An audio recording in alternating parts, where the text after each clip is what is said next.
Look at this thing. Dude, it went through my water bottle. All right, here.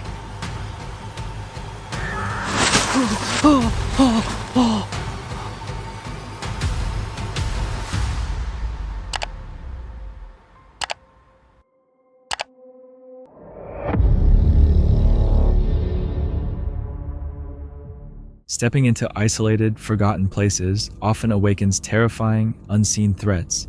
From a deadly arrow narrowly missing an explorer in the pitch-black forest, to disembodied screams mimicking human cries deep in the winter woods. If you were suddenly trapped in these nightmares, would you survive? CJ Faison is the on-screen creator behind the YouTube channel CJ Faison. Recognized for mixing humor with late-night paranormal investigations in remote forests, abandoned structures, and sites connected to local urban legends. On February 15th, 2026, CJ and his filming partner returned to the Pocomoke Forest, an area long rumored to conceal a hidden graveyard deep within the woods, along with stories of a wandering woman in white and other unexplained activity.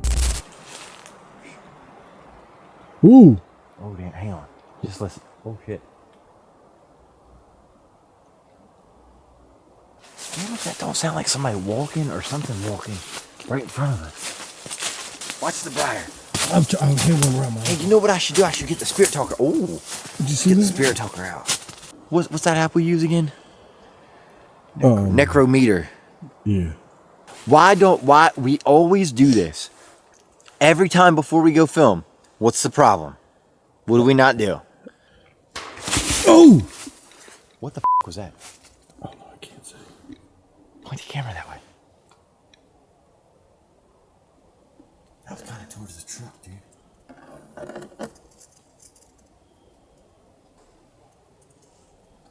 You think a tree fell? It sounded wooden. It sounded like Old Man River taking a leak. Oh. It sounds like that?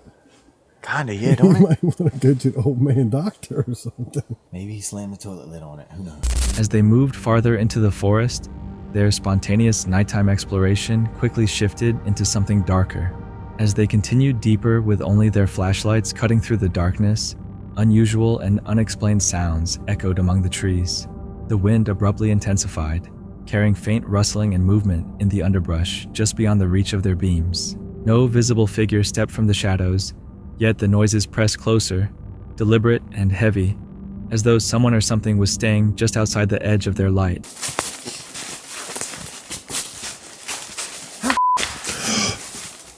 Sonny, what the hell was that? Dude, it sounds like something knocking on a tree. I gotta pee all of a sudden. Oh, God. It's going to be cold. Everybody here is cursed. Oh, that's good to know. Everybody here's cursed? Oh shit, I can't get my light on. Hang on. Let me put my glove back on. My hand's cold. It's getting chilly. Dubious. Dubious. What's that mean? Already uneasy, they pressed on, flashlights swaying as they scanned the forest floor and surrounding shadows for movement. Without warning, a sharp cracking sound erupted again, close and sudden, breaking the stillness. Both men froze, hearts racing, eyes searching the dark for the source. After a strained pause, they dismissed it with uneasy laughter, convincing themselves it was only another fallen branch. They didn't realize the signs they overlooked would soon lead to something far more disturbing. Creepy as back here. Oh my God. What? Oh, do not say word. What is it? Don't say there's a tent.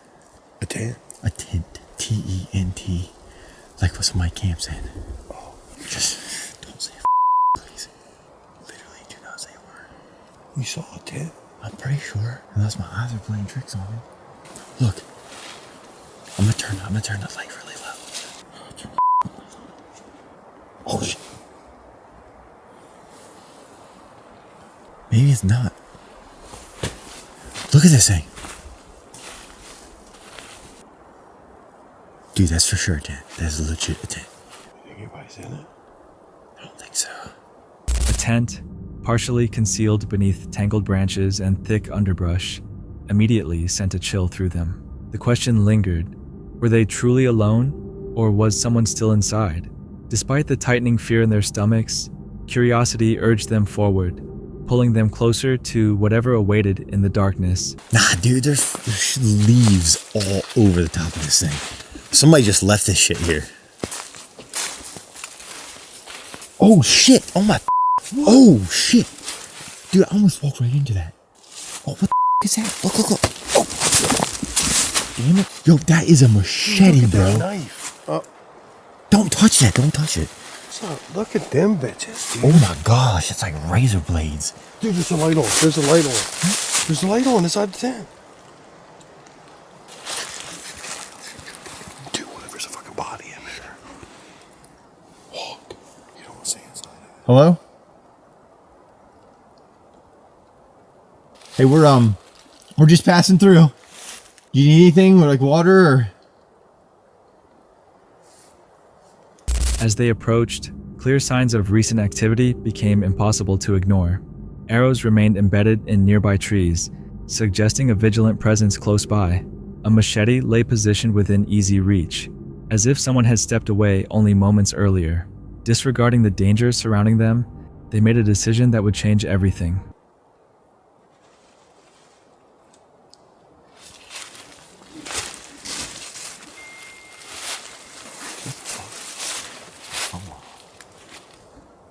That was Chelsea texting me. She's like, "Where are you?"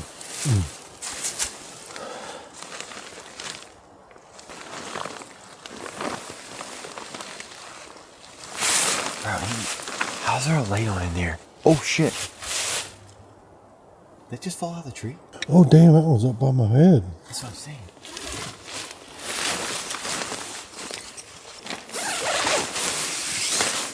What was that? What? Oh my fucking gosh, look at this. Bro, look at this. I'm not joking. Look at this. Put the camera in there. No, to the left more. And down. What is it? Inside the tent, they discovered troubling evidence. A container filled with urine, stained pants on the ground, and scattered snacks including Cheetos, pretzels, a corn dog, and a Snickers bar, indicating someone had been there recently. Old blankets and a broken lantern further suggested this was not a temporary stop. The air turned heavy and still. Then faint noises began circling just outside the tent walls, drawing nearer with each passing second. Oh my! Oh! Oh shit! Oh my gosh!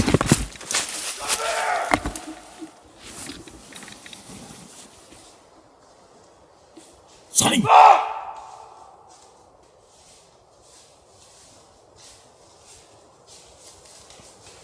Sonny! Who's that? Is that you? Where are you at? Where are you? Sonny, is that you? Sonny. What? Okay, that's you. What the fuck was that? I don't know. Dude, it is dark. Without warning, an arrow sliced through the air from behind. Moments later, a large male figure appeared at a distance, holding a flashlight that carved a sharp beam through the trees. He moved with purpose, sweeping the light in controlled motions and switching it off intermittently, as if fully aware of their location. CJ and his partner slipped into the shadows, hiding behind brush and tracking him by sound. Just as they prepared to escape, disaster struck. Oh shit! Oh my What the hell, dude? Ow! Ow! You alright? No! Ow! What the hell? Look at My that. back! Oh my god! Dude, I can't see anything. Let me see your flashlight. CJ, you got a dude, you got a arrow sticking out of your back. Holy shit! Wait a minute, God! dude. That is a Light off! dude. What? Turn the Get light the off! fuck out. You got an arrow sticking out of your back, dude. The son of a bitch is shooting the bows and arrows. Shut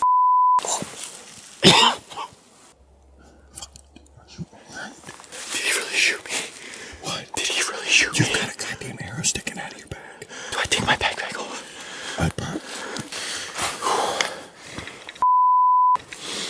Hang on. Like I said, I don't think it's in me.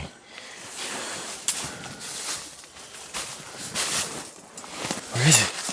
Oh It's in my! the front.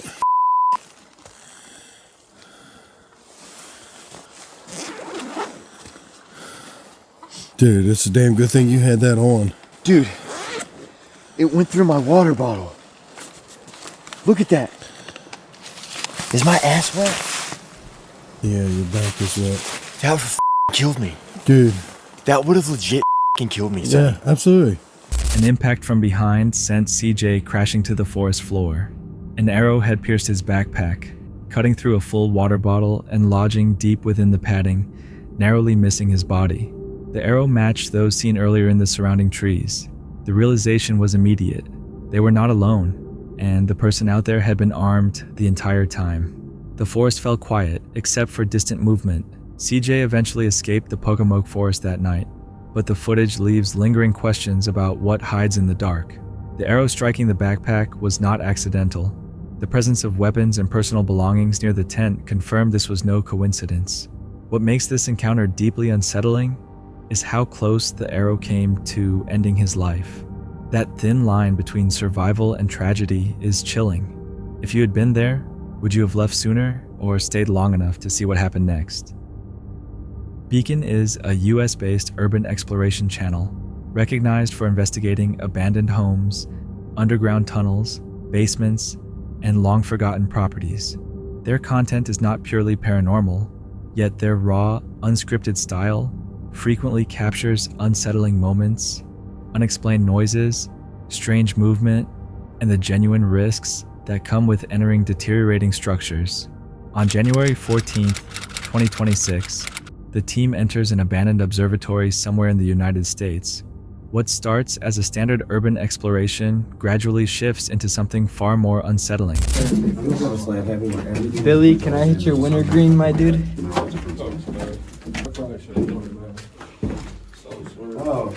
Yeah, this place is massive.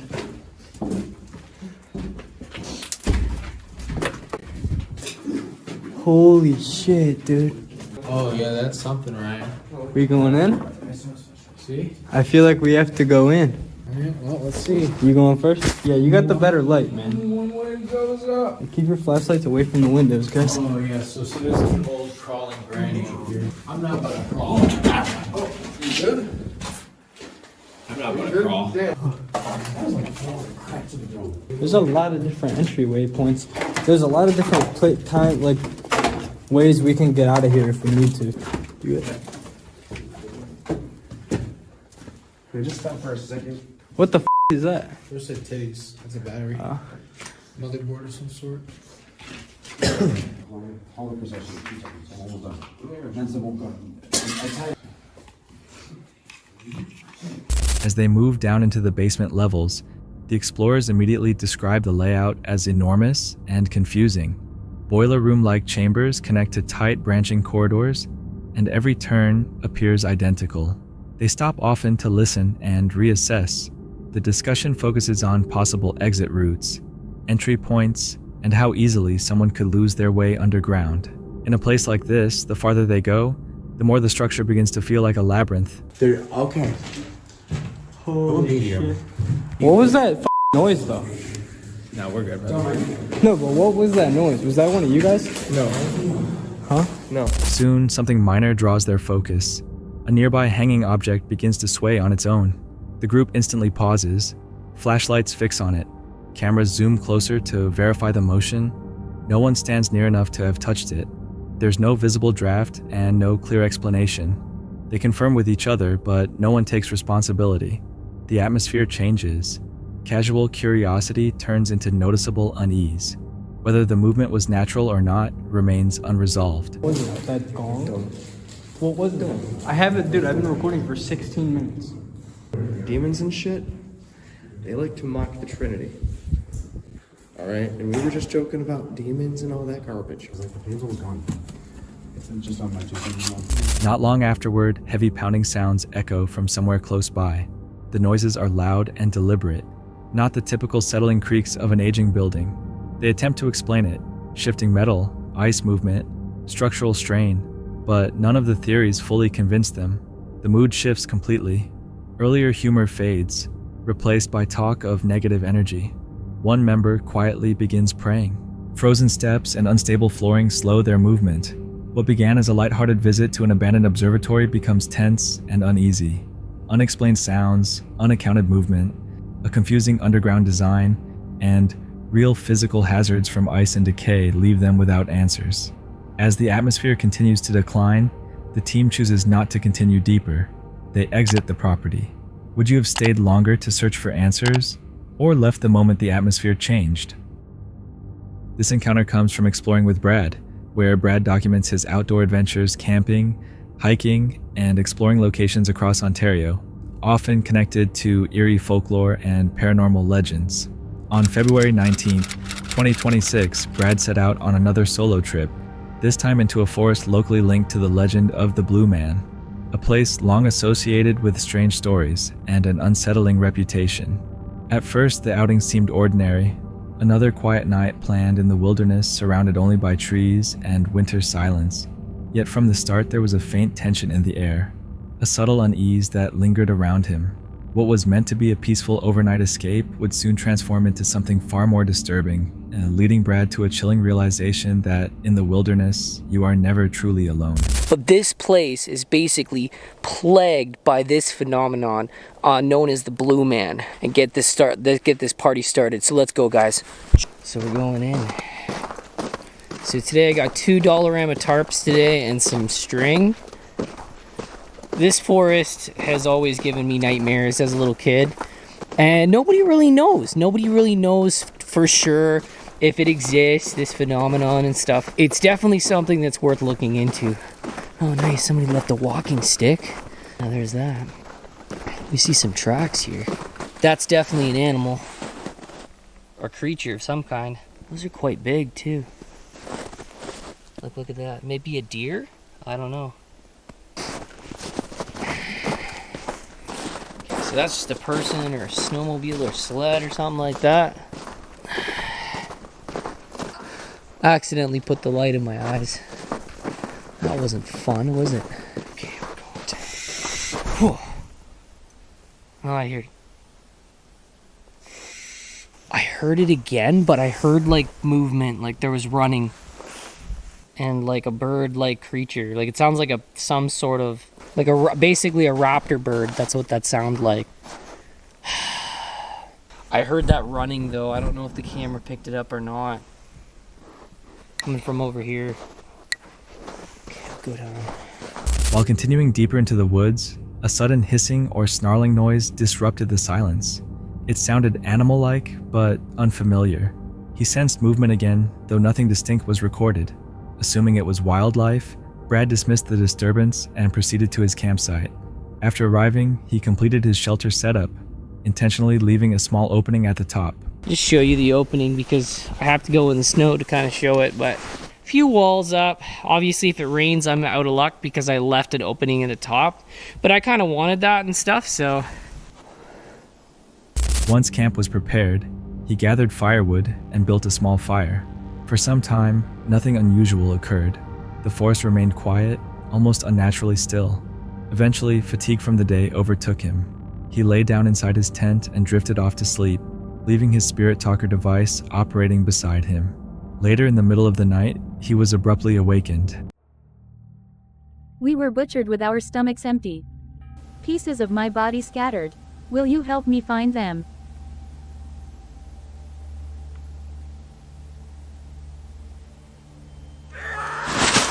It sounded like something was on the other side of my... It sounded like something was on the other side of my tent.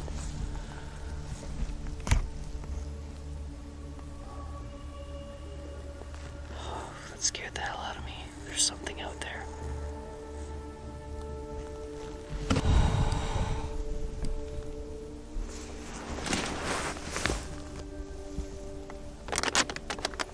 Hello?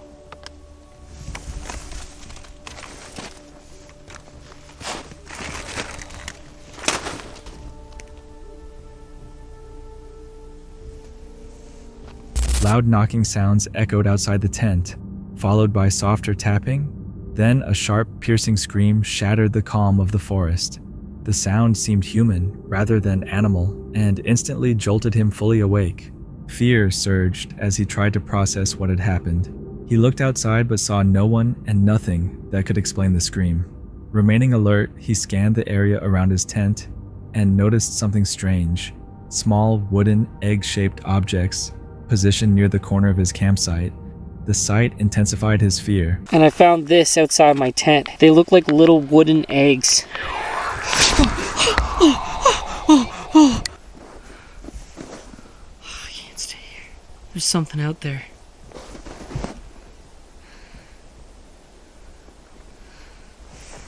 We better go. I better go. I can't stay here. That was creepy. Alright, so I'm gonna get out of here. First I might do an explore of the other side. We haven't checked it out yet, so into this aimlessly, you know. Hold on here. Soon after, another disembodied voice echoed through the darkness, sounding deliberate and directed at him. Overwhelmed by anxiety, he decided to pack up and leave instead of staying any longer. As he prepared to depart, the unsettling voice returned, echoing again through the trees. While moving along the trail, he realized that a piece of wood he remembered dangling earlier was no longer there. Shortly afterward, he heard what sounded like someone crying and screaming for help somewhere in the forest. Instinctively, he moved toward the sound, calling out into the darkness, but no one responded. The woods remained silent and empty. Yo, there's a break, but I remember that there was actually a piece of wood dangling. It's not there anymore. Hello? Oh my goodness. I don't know what's going on. I could hear somebody screaming help. Sounded like some guy. Let's go. Let's go check it out. Oh man.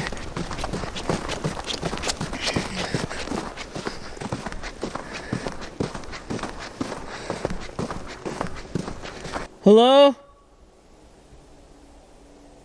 Someone out there? This is weird. As he pressed forward, the distorted cries returned, blending desperate pleas with frantic screams. Isolation weighed heavily on him. A deep sense of dread formed as the events of the night began to connect. The earlier hissing, the scream outside his tent, the deliberate knocking, and the voice that seemed to address him directly. Trusting that instinct, Brad abandoned his exploration and moved quickly along the trail, putting as much distance as possible between himself and the forest. Some might say fear can amplify ordinary sounds, especially in isolation, while others might wonder if something more deliberate was at work. If you had been in that forest, would you have stayed to search for answers, or left the moment the sounds began? In November 2025, Sakin from uncharted Alberta ventured out alone to investigate an abandoned hospital. The structure had been left to rot for years, with shadowed hallways and empty rooms, the kind of setting often associated with paranormal stories and unexplained events. During his solo exploration, his camera seemed to record something his own eyes never noticed. It is so quiet. Like, what the hell? I have never felt this level of quiet before.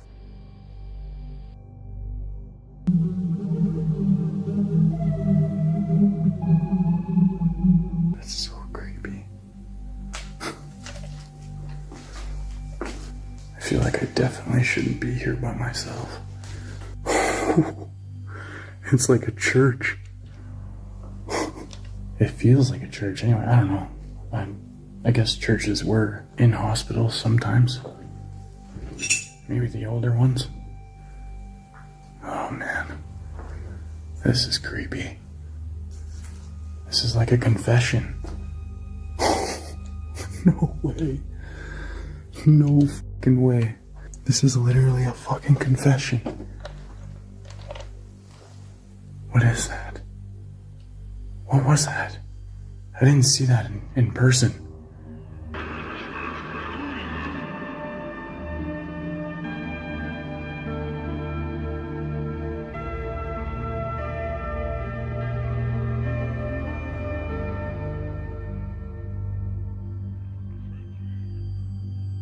There was like an orb I didn't see that in real life. I just saw that on my camera. Nope, nope, I'm out of here. Nope. I did not see that in person. I saw that on the camera though. Even with a growing sense of discomfort, Sakin kept filming the location. He projected his voice into the vacant corridors, seeking some indication that he was not by himself. Soon after, unusual noises carried through the hospital. Faint at first, and then too clear to dismiss. The atmosphere tightened quickly, pushing him to question whether he should remain any longer. Oh, hell no.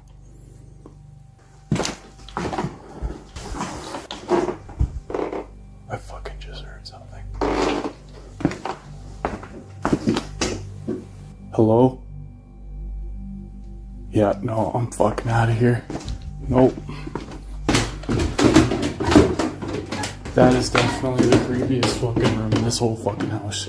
In this whole hospital. That is 110% the fucking scariest room. There is something in there. There is something going on in there.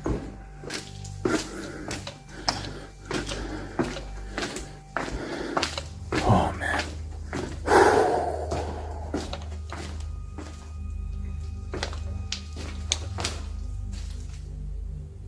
I feel like I'm being followed. I feel like I'm being followed right now. I totally do. Like that energy from the pink room started following me. I'm out of here, guys. Creep the hell out. Yep, I just heard something. Yep, I'm out of here. I'm fucking out of here.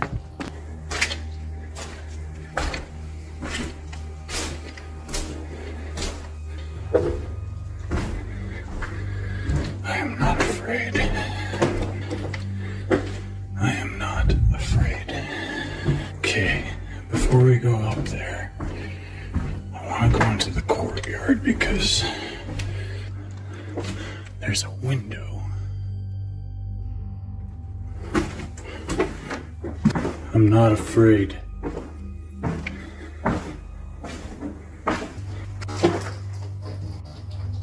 Oh shit! I'm not afraid. I'm not afraid.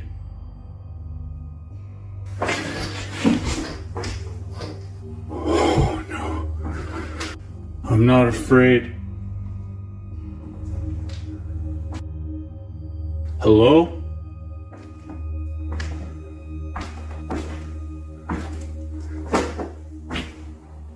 Hello? I could hear you. Give me a sign that you're here and I'll leave. Holy fuck. Yeah, no, I'm fucking out of here, man. No, I'm fucking out of here. Okay, fine. I'll leave you alone. I'm not ready either. There's like a crawl space here too. Ooh! Did you hear that? Yes. There's like a crawl space here too. Ooh! Did you hear that? Yes. Shh. That's what the sound was. Come on, let's go. I don't want to go up there. He's scared. That's actually really bad, creepy vibes. You heard that though, right? 100%. I heard that. My hair's went up. Then I'm imagining it. You're not. But I'm telling you right now, though. You want to make a sound for us? Let us know that you're here.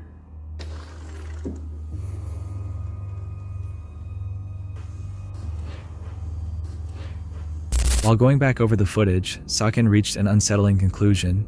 Whatever might have been inside that deserted hospital appeared to react only when he was entirely alone. When you record inside an empty building and shapes show up on camera but not in front of you, it no longer feels like simple exploration. It begins to feel like something is aware of you. Maybe there's a simple reason hidden in the dark, or maybe there isn't. If you were standing there by yourself, would you stay and keep filming, or would you walk away?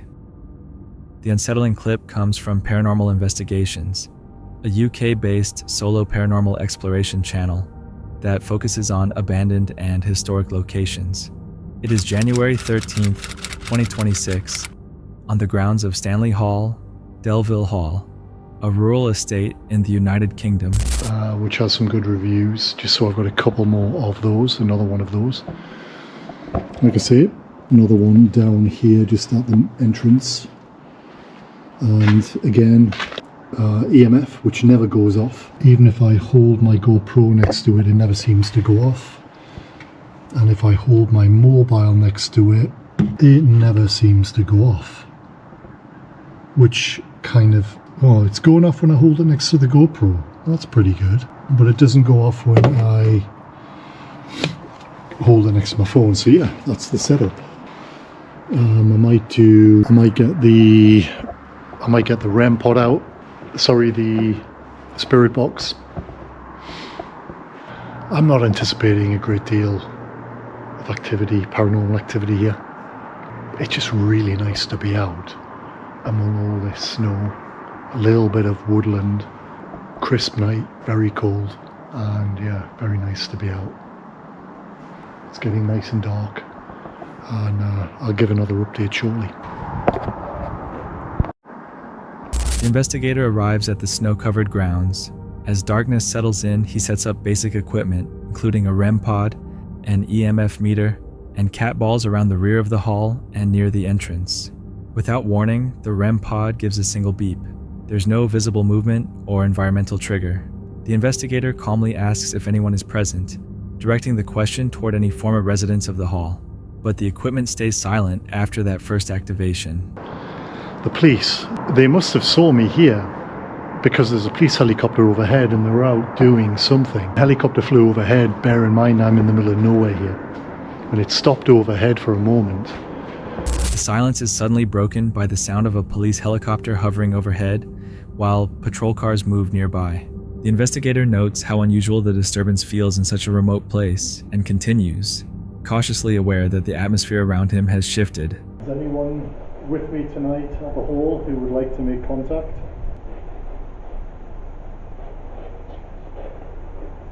Is anyone here lived here in the past? Anyone from the Delville family?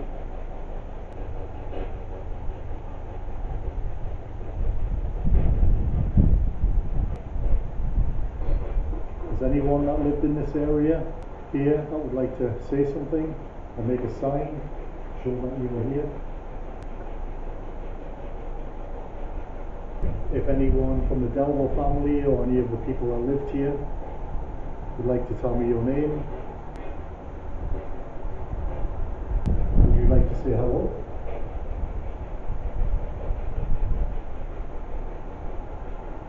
Is that a no or a yes?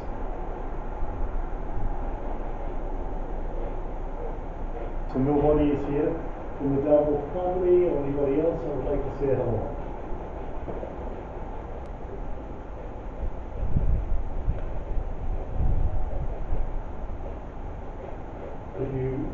As the investigation comes to an end, no clear paranormal evidence has been captured.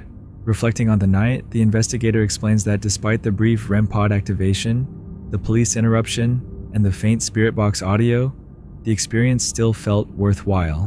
Being alone on the frozen snow-covered grounds of Delville Hall offered a rare moment of solitude and reflection. He finishes the session and leaves the site, appreciating the quiet isolation of the winter night even without definitive results. In a place this quiet, it can be difficult to know whether it was just coincidence or something else briefly passing through. If you were standing alone there in the dark, would you stay and keep watching or decide it was time to leave? That's it for tonight. Which moment creep? Drop it in the comments. Have your own story, share it with us, and stay tuned. The next one is even darker.